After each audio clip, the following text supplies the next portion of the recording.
The moment I walked into Lotus Garden, I knew this Thanksgiving dinner was going to be exactly like every other family gathering, an interrogation disguised as concern. My mother had insisted we do Thanksgiving at that lovely new Chinese fusion place downtown.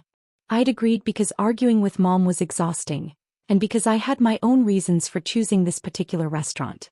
The hostess led our party of 12 to a private dining room with floor-to-ceiling windows overlooking the city. Aunt Linda was already holding court, her voice carrying across the elegant space. "Emma. There you are."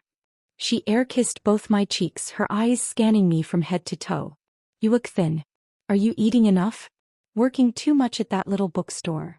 "I manage the bookstore, Aunt Linda. And I eat fine." "Managing," she repeated with a pitying smile. "Well, it's a job, I suppose." My cousin Jennifer swooped in, designer handbag prominently displayed. "Emma. How are you? Still in that studio apartment in Queens?" "Brooklyn, actually. And yes, still there." "So cozy," Jennifer said in a tone that meant cramped. "David and I just bought a place in Westchester. 4 bedrooms, 3 baths. You'll have to visit once we're settled." I smiled tightly. "Sounds lovely."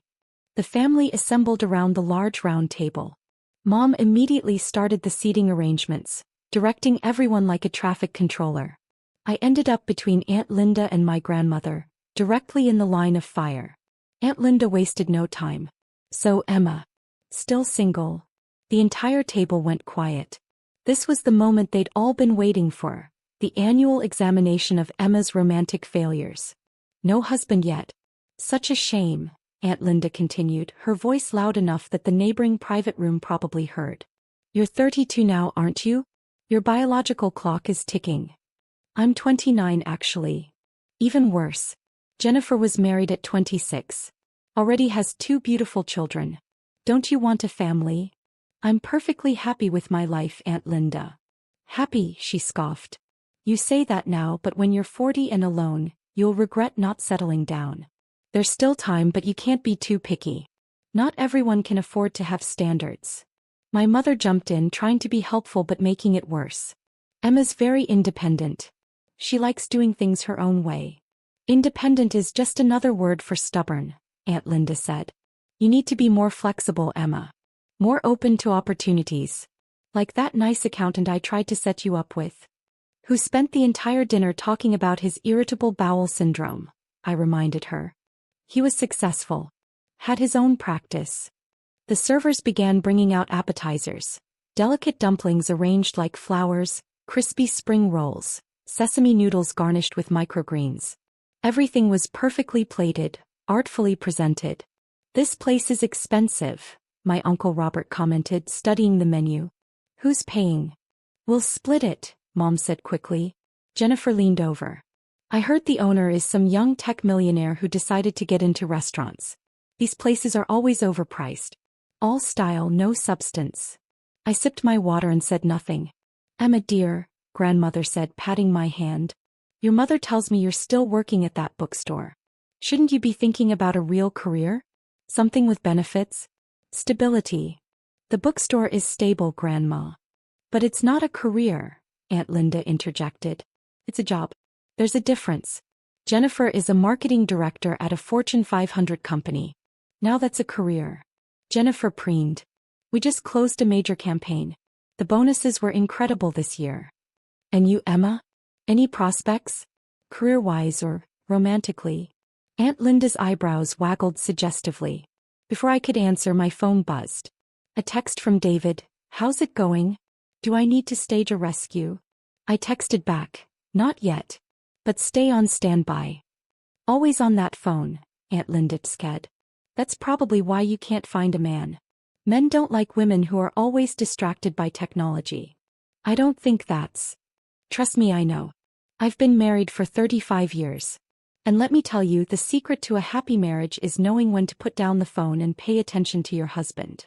Uncle Robert snorted. "That's rich, Linda. You're on Facebook more than anyone I know." "That's different. I'm maintaining social connections." The entrees arrived.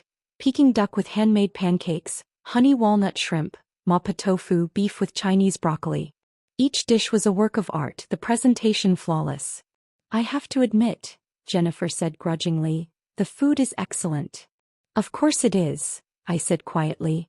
David doesn't settle for anything less than perfection. David. Aunt Linda perked up. Who's David? Is that a boyfriend? Emma's finally dating someone? Mom looked hopeful and terrified simultaneously. Before I could respond, the private dining room door opened. The restaurant manager stepped in, a professional smile on his face. Good evening. I wanted to personally check that everything is to your satisfaction. Mr. Chin asked me to ensure his fiancé's family is having an exceptional experience. The table went silent. Aunt Linda's wine glass stopped halfway to her lips. Fiancé. The manager turned to me. Ms. Emma, Mr. Chin wanted me to inform you that he's finishing with the kitchen inspection but will join you for dessert if that's acceptable. That would be perfect, James. Thank you. And yes, everything is wonderful. Excellent. Please let me know if you need anything at all. He bowed slightly and left. The silence at the table was deafening.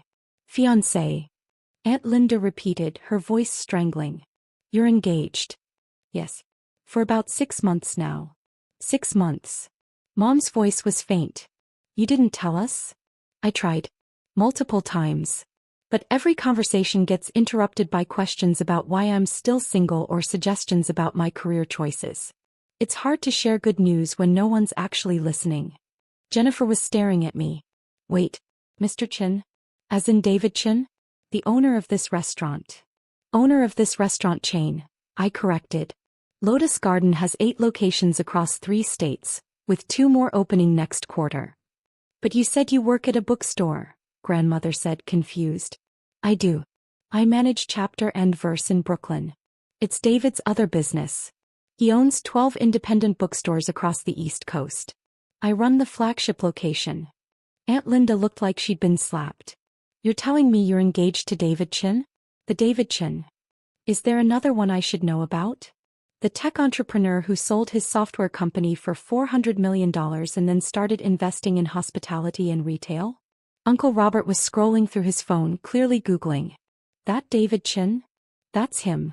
Oh my God, Jennifer breathed. I read about him in Business Insider. They called him one of the most successful young entrepreneurs on the East Coast. Mom's face had gone through several color changes. Emma, why didn't you say something? I've been trying to introduce you to David for months. But every time I mention him, someone changes the subject or makes a comment about how I need to stop being so picky. We didn't know you were serious. Aunt Linda protested. Biz, you never asked. You just assumed I was perpetually single and failing at life. The food suddenly seemed less interesting to everyone. They were all staring at me like I'd sprouted a second head. How did you even meet? Jennifer asked. At the bookstore. He came in looking for a first edition Hemingway. We got to talking about literature, then coffee, then dinner.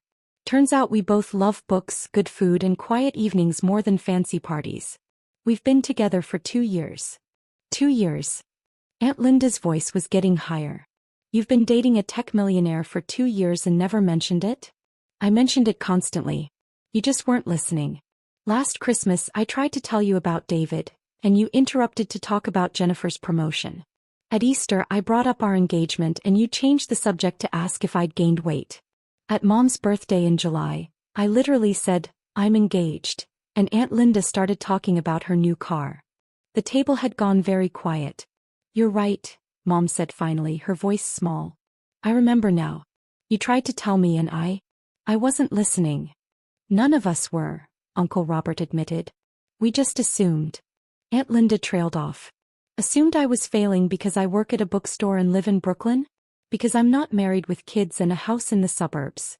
When you say it like that, it sounds terrible, Jennifer said. It was terrible.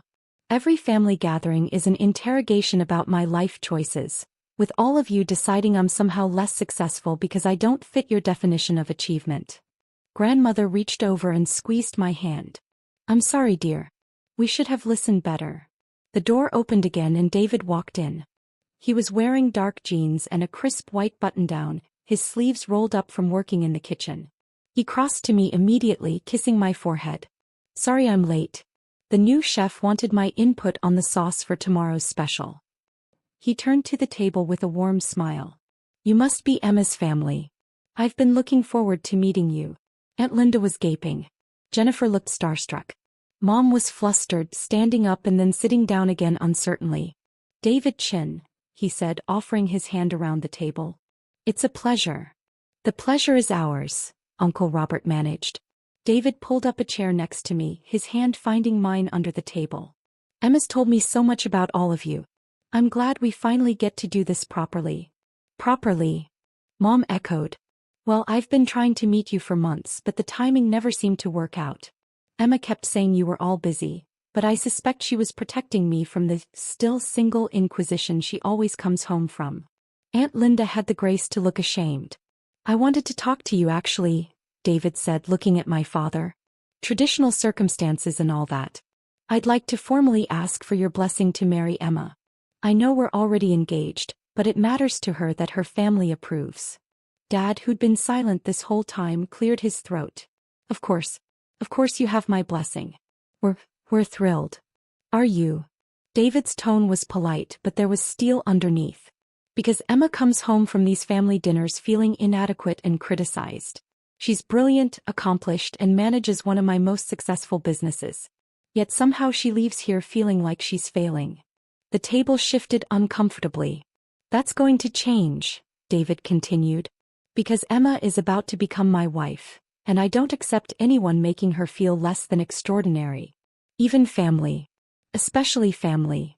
We didn't mean, Aunt Linda started. Didn't you? David's smile didn't reach his eyes. Emma told me about the accountant with IBS. The comments about her apartment. The biological clock. The implications that managing a bookstore isn't a real career. That all sounds pretty intentional to me. We love Emma, Mom protested. Then show her. Listen when she talks. Ask about her life instead of making assumptions.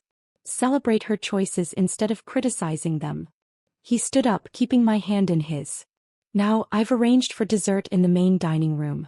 The pastry chef has prepared something special to celebrate our engagement, the one Emma tried to tell you about 6 months ago.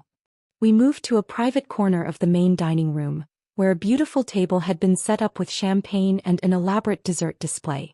Other diners noticed David and whispered. He was somewhat famous in restaurant circles. The pastry chef had created a stunning display. Delicate mango mousse domes, green tea opera cake, sesame tuile cookies, and in the center, a sculpture made entirely of chocolate and spun sugar. This is incredible, Jennifer breathed. Emma designed the menu, David said proudly.